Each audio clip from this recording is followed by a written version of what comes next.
Olá, meus amigos. Meu nome é Kleber Fervência e hoje nós vamos falar sobre curando as mágoas. Ou seja, é importante, é fundamental, eu diria para você ter uma boa vida, que as mágoas sejam libertas da sua vida. O que seria a mágoa? Ela vem do latim, vem do latim de mácula. Mácula é manchar, marcar. Houve uma marca profunda de tristeza ou de amargura ou alguma coisa que realmente foi muito ruim e marcou, criando então uma mágoa. A mágoa ela tem o poder de nos congelar no tempo, de fazer com que a gente fique preso exatamente ao fato, no momento que aconteceu. Então, de repente aconteceu lá na minha infância, meu pai agiu de maneira grosseira, fez eu passar, me humilhou, me largou, e eu fiquei preso lá. Eu não consigo desenvolver uma série de áreas da minha vida porque minha vida está presa lá. Toda mágoa ela tem um poder congelante. É importante a gente nunca esquecer disso. Quem sofre mágoa é como se, na verdade, houvesse sido traído, né? Por quê? Porque a gente só se sente magoado com pessoas que são muito próximas, que temos um sentimento em relação a essa pessoa. Então, a confiança que a gente depositou nessa outra pessoa foi rompida, foi quebrada, foi traída por alguma atitude, algum gesto, alguma fala, algo que ela fez e que a gente não esperava. É como se a gente é, mexe com algo íntimo. Intimidade é aquele que você se despoja de qualquer tipo de proteção, né? Quando a gente chega em casa, todo tipo de proteção a gente normalmente deixa lá na porta. Por quê? Porque são pessoas que a gente acredita que não vão fazer nenhum tipo de mal. O mundo é mal, né? As pessoas de casa, elas em tese não seriam. Então, às vezes a pessoa está em desequilíbrio, eu desarmado, e qualquer coisa que essa pessoa fale, então, tem uma proporção muito maior e gera-se então uma mágoa. Por isso que é tão comum as mágoas em casa, as mágoas familiares. Tanto pais com filhos, como esposo com esposa, como filhos com pais, pessoas que a gente gosta, amigos. Esse sim tem o poder de nos magoar, até mesmo por causa da proximidade. Então, o outro, como está longe de nós emocionalmente falando, ele não tem muito poder de agressão. Agora, quem está perto, né, quem está com uma faca longe, é totalmente diferente de quem está mais perto no meu pescoço, por exemplo. Quanto mais próximo, maior vai ser essa ferida, maior vai ser essa mágoa, maior vai ser esse congelamento também no tempo.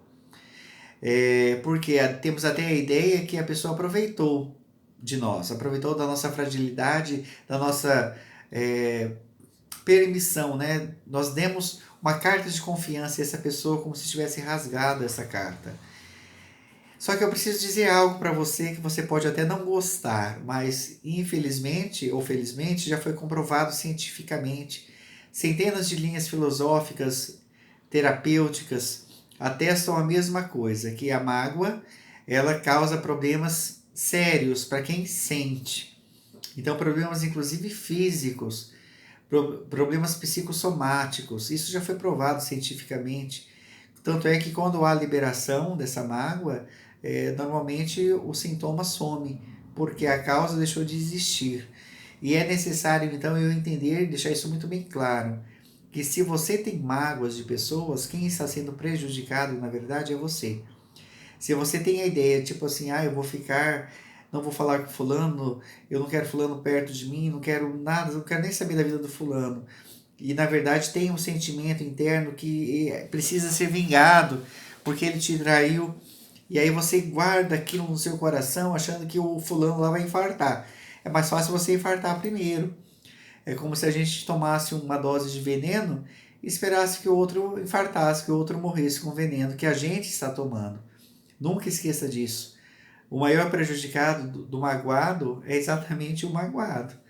Né? Quem causou a mágoa, ainda que por uma incapacidade de compreensão ou qualquer outro motivo que nós vamos falar um pouquinho mais para frente, eu sou prejudicado.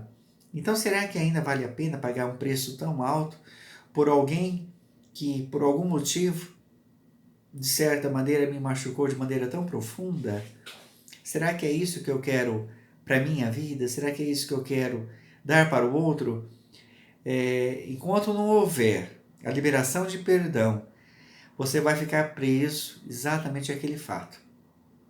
Quando não houver uma ressignificação, ou seja, dar um novo sentido daquilo que aconteceu, porque tudo tem mais de uma visão, não esqueçamos disso. O que acontece, no meu ponto de vista, nem sempre é a realidade, mas sim o meu ponto de vista, que é diferente do outro. Vocês já ouviram já aquela situação que tem duas pessoas brigando e os dois falam muito mal um do outro? E quando você vai ouvir as versões, ambos parecem ter direito de estar com a razão, e você não sabe, na verdade, quem está com a razão, porque são pontos de vista únicos de cada um. Então, fica sempre uma coisa que não é real. Nós nunca vamos saber, na verdade, em uma briga de casal que acontece entre quatro parentes, entre quatro paredes, desde que não seja Big Brother, lógico, nunca vamos saber o que realmente causou, o que realmente aconteceu, mas sim vamos saber da impressão que cada um teve a respeito daquele fato. Tem fatos que a gente já está machucado por outros motivos, e é a gota d'água que o outro está jogando, só é a gota, o copo já está cheio. Então, por isso que nós temos que reavaliar muito os nossos sentimentos e as nossas mágoas, que pode ser que o outro não tenha enchido o copo.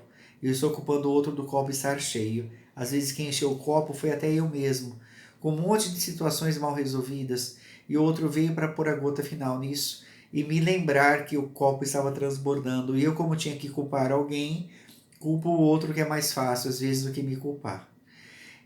A mágoa precisa ser liberada, o perdão, para que ela seja aniquilada e para que minha vida prossiga. Eu preciso parar de achar que melhor. Já viram aquela frase? Melhor do que ter razão é ter paz? Acredite, ela é real. Você estar com mágoa não traz paz. O outro pode até estar caminhando livremente sem nem saber o mal que ele fez para você, e você sair no sofrimento perpétuo de coisas que aconteceram às vezes há anos. Às vezes você já nem lembra mais qual que é a causa de você não estar falando com fulano, com fulana. Você até esqueceu. Você finge que sabe às vezes, mas você já nem lembra mais, só para justificar que você estava com a razão. Quem tem razão nem sempre tem paz, né? Vamos lembrar sempre disso. Como que eu faço para perdoar alguém que, para mim, no meu ponto de vista, estava errado? Se eu estava certo, ele foi, eu dei confiança, ele fez tal coisa, eu partilhei tal segredo, ele falou para todo mundo, ela falou para todo mundo, acabou com a minha vida. Primeiramente, amados, é interessante lembrar que ninguém acaba com a vida de ninguém se a gente não quiser, se a gente não der permissão. Quando a pessoa faz alguma coisa que marcou a minha vida, quando ela me magoa, ela me trai, ela faz com que eu sinta dor, eu preciso entender uma coisa. Às vezes a pessoa faz não com a intenção daquilo. Às vezes ela faz sem mesmo a intenção, porque ela não sabe que o copo às vezes está cheio. E aí, ou então que ela acredite que na verdade a proporção vai ser muito menor do que realmente o que aconteceu depois.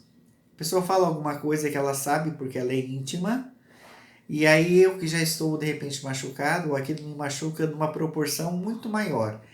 Ela achou que seria um tapa no meu rosto, e na verdade foi uma facada no peito.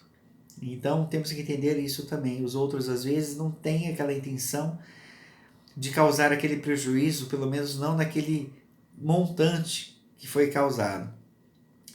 Outra coisa que a gente precisa sempre lembrar, né? Muitas pessoas replicam, repetem aquilo que elas aprenderam. A gente dá aquilo que a gente tem. Se eu aprendi com o meu pai, com a minha mãe, com o meu avô, com os meus familiares, com os meus amigos, que quem faz isso merece isso, ou quem fala tal coisa tem que receber a mesma moeda. Esses aprendizados, né, tornam-se crenças limitantes na vida da outra pessoa. A outra pessoa não precisa, pode não ter um olhar muito evoluído a respeito do mal que faz, replicar coisas que, por ignorância, às vezes nossos pais, nossos antepassados faziam. Muita coisa mudou também, né? Pensamentos que antes eram leis, hoje já deixaram de ser, e às vezes a pessoa não aceita essa mudança, né? Dessa modernidade também, a nível de possibilidades. É fundamental para mim que a minha vida prossiga.